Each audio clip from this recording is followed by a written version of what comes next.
Well, God's blessings to you today. I'm going to be speaking about evangelicalism. This is a topic that really deserves to be dissected and talked about for a couple of reasons. Evangelicalism as a whole has really been distorted, I think, just over the last few decades. And I really think that when we ask the question, what is evangelicalism? The problem is that that term, like I said, has been so distorted and so clouded that it's kind of hard to determine and define what evangelicalism is. So maybe we should just ask, what should evangelicalism, what should it be versus what is it? I can kind of tell you what I think it should be. I really feel that evangelicalism should be Orthodox Christianity in a nutshell. It should be historical Orthodox Christianity with a healthy, zealous fervor for Christ-centered biblical theology, as well as doxology and orthopraxy. But those are just that's just my definition of it. Everyone might have a slightly different definition of it, but I think if you go with that, that's pretty solid. But again, the clarification is that's what it should be. Well, what really has it become? That's where the rub is, and that's where the waters have become a little bit muddied.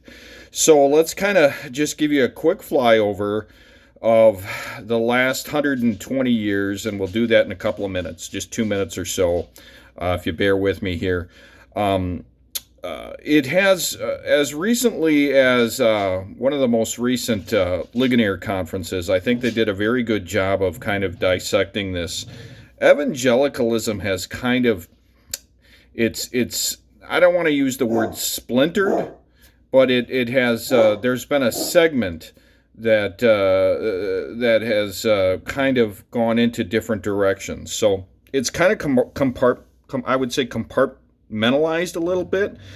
So if you would look at it like a family tree, so let's say I've got a big whiteboard up, and you've got the word evangelicalism. Underneath, as you've seen family trees, we're going to look at what has kind of gone underneath that. So the one branch has been, unfortunately, a charismatic movement, and a charismatic movement that has really focused on experience.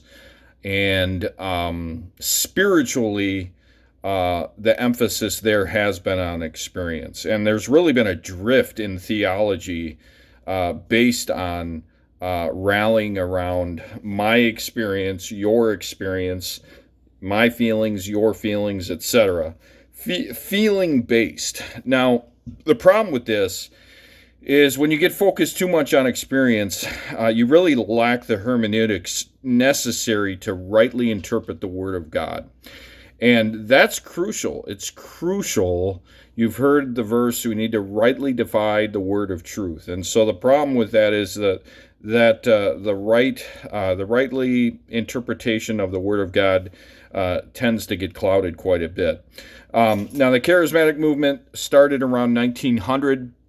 Its origins are in Topeka, Kansas, and it really took off in Los Angeles afterwards. We won't go into that. Maybe on a separate video we can talk about the Pentecostal movement. But it's not an old, rich, historical movement. It's a movement that's only about 150 years old. The other segment of evangelicalism but I would say, let me just preface this by saying that these first two movements that I'm going to talk about, sadly, take up a large part of the cup. And they're not good movements. So the second movement is the sentimental movement. Now, this is really, as John MacArthur once said, this is the largest volume of booksellers that come from sentimental preachers, guys like Joel Osteen, Max Lucado, and Rick Warren. I would even throw T.D. Jakes into that mix. This is where you're going to go into a bookstore. I made a video about this a few weeks ago. You go into a bookstore, it's almost impossible now to find good Reformed authors with good Orthodox Christianity. Instead, the entire bookshelf is taken up. The entire book section is taken up with these kinds of authors, these kind of prosperity gospel view, sentimental view type authors. So that's the second movement.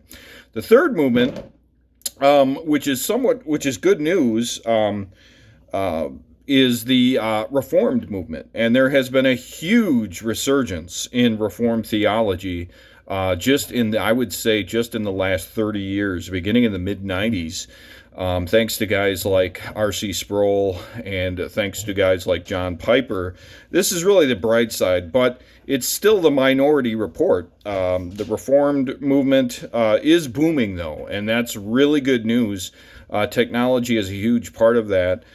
Just to give you an example, Ligonier Ministries has been just a godsend and a blessing for the Reformed movement.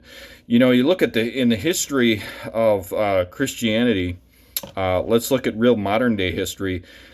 In the 1950s and 1960s and 1970s, there was a real lack of this. You could go into any quote unquote evangelical church and you'd get really kind of that vanilla, bland type of gospel. There wasn't really that laser focused, Reformed, Puritan-centered, rich Reformed Orthodox Christianity being preached. We now have a lot, thanks to the Banner of Truth, we have a lot of reprints of great Reformed classic authors, and that has been, again, going back to technology, and that has been a huge help for the Reformed movement. So you have all this together in a pot, and it's hard to define what is evangelicalism.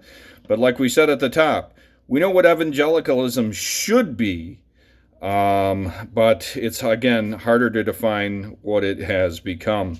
One quick book recommendation before we head out is a book called What is an Evangelical? And by Dr. Martin Lloyd-Jones. And man, I strongly recommend that one because that'll give you the clarity that we so need when it comes to this topic. So that's it for today, and thanks for listening to this video. If you like what you saw and heard today, feel free to subscribe, and God's blessings to you.